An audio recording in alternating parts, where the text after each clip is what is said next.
गौतम बुद्ध की एक बहुत ही प्रचलित कथा के अनुसार एक दिन सुबह सुबह सभी शिष्य बुद्ध की प्रवचन सुनने के लिए एक साथ बैठे हुए थे।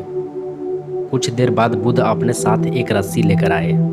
तथागत के हाथ में रस्सी देख सभी शिष्यों को हैरानी हुई। बुद्ध अपने आसन पर बैठे और उन्होंने रस्सी में एक के बाद एक 3 गांठ बांध दी। इसके बाद उन्होंने शिष्यों से पूछा कि क्या ये वही रस्सी है जो गांठ बांधने से पहले थी।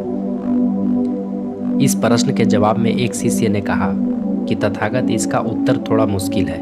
ये हमारे देखने के तरीके पर निर्भर करता है। एक तरह से तो रस्सी वही है, इसमें कोई बदलाव नहीं है। एक अन्य शिष्य ने कहा कि अब इसमें 3 गांठें लगी हुई हैं जो कि पहले रस्सी में नहीं थी। इसे बदला हुआ भी कह सकते हैं। कुछ शिष्यों ने कहा कि वास्तव में मूल रूप से रस्सी वही है, लेकिन बदली हुई दिख रही है, लेकिन इनका मूल स्वरूप बदला नहीं है। शिष्यों के बातें सुनकर बुद्ध ने कहा कि आप सभी सही बोल रहे हैं। अब मैं इन गांठों को खोल देता हूँ। ये बोलकर बुद्ध रस्सी के दोनों सिरों को खींचने लगे। बुद्ध ने पूछा कि क्या इस प्रकार रस्सी की गांठें खुल जाएगी। सभी शिष्य ने कहा कि नहीं, ऐसा करने से तो गांठें और ज़्यादा कस जाएंगी, इन्हें खोलना और मुश्किल हो जाएगा। बुद्ध ने कहा कि ठीक है, अब एक अंतिम प्रश्न, इन गांठों को खोलने के लिए हमें क्या करना होगा। शिष्यों ने कहा कि हमें इन गांठों को ध्यान से देखना होगा, जिससे हम जान सके कि इन्हें कैसे लगाया गया है।